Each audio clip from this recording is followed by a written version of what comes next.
Hello बच्चों, let's see this question which the following statements are correct. Option number A में वो कहता है कि van der Waals radius of iodine is more than its covalent radius. हाँ बच्चों, ये बात बिल्कुल ठीक है, क्योंकि वैन डर वाल रेडियस में क्या होता है, वो ऑर्बिटल ओवरलैप कंसीडर नहीं करता है। और दो आयोडीन के एटम्स जितने आपस में सबसे क्लोज आ सकते हैं, उस मोमेंट पे उनके आपस के सेंटर्स के बीच का डिस्टेंस मापता है, और उसे हम बोलते हैं वैन डर वाल रेडियस बच्चों।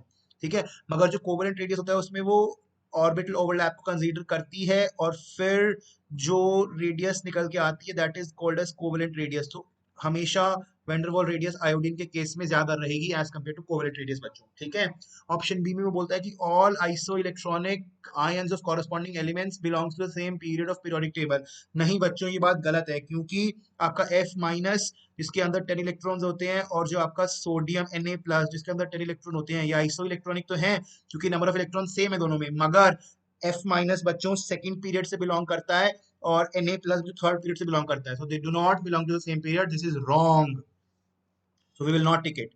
Option C कहता है कि ionization enthalpy of nitrogen is higher than that of oxygen, while ionization energy second of oxygen atom is higher than that than that of nitrogen atom.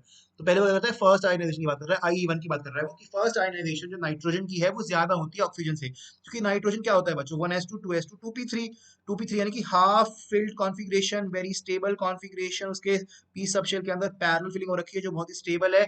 तो यहाँ से electron को अगर मुझे इजेक्ट कराना होगा तो मुझे वेरी वेरी हाई एनर्जी देनी पड़ेगी, और ये बहुत ही नाइंसाफी होगी स्टेबल नाइट्रोजन के साथ।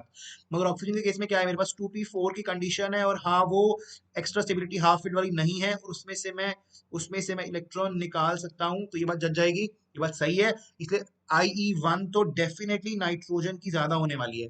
अब सेकंड केस में क्या होगा, सेकंड आयनाइजेशन में क्या होता है बच्चों, सेकंड आयनाइजेशन में जो आपका N है वो ऑलरेडी N प्लस बन चुका होगा, और N प्लस से मुझे N2 प्लस बनाना होगा, जिसका मतलब क्या है कि मुझे 2p2 से 2p1 बनाना है। और ऑक्सीजन के केस में क्या होगा, O प्लस से मुझे O2 प्लस बनाना है सेकेंड आयनाइजेशन में। इसका मतलब O प्लस क्या हो जाएगा, 2p3। अब ये हाफ फील्ड कॉन्फिगरेशन की तरह बिहेव करने लगेगा, विच इज वेरी स्टेबल। तो डेफिनेटली बात है कि सेकेंड आयनाइजेशन मेरी ऑक्सीजन की ज्यादा होगी एज कंपेयर टू नाइट्रोजन बच्चों। तो ये बात बिल्कुल सही है।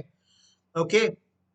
डी ऑप्शन में वो कहता है कि electron affinity of fluorine is greater than that of fluorine. नहीं, ये बात गलत है। इसका रीजन क्या है, हमें एक बार तो लगेगा कि हाँ फ्लोरीन बिंग स्मॉलर साइज आने वाले इलेक्ट्रॉन को अच्छे से अट्रैक्ट करेगा, क्योंकि न्यूक्लियस का उस पर बेटर होल्ड होगा।